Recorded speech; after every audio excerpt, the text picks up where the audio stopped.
Следующий совет пригодится 90% зрителей. Подключение сифона к канализации при помощи гофры не самое лучшее решение.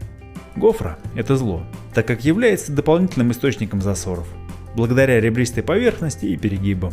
Сверху помыть ее тоже довольно сложно. Правильнее использовать 40-ю канализационную трубу и несколько уголков. Лучше брать два уголка под 45 градусов, так как уголки под 90 градусов создают дополнительное сопротивление потоку. Также нам понадобится переход 40 на 50 и конусная 40-я прокладка. От гофры отщекрыжим гайку.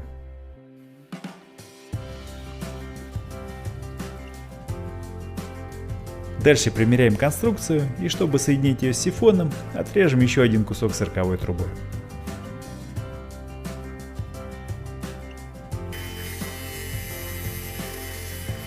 Натягиваем на трубу прокладку и гайку, и можно подсоединять.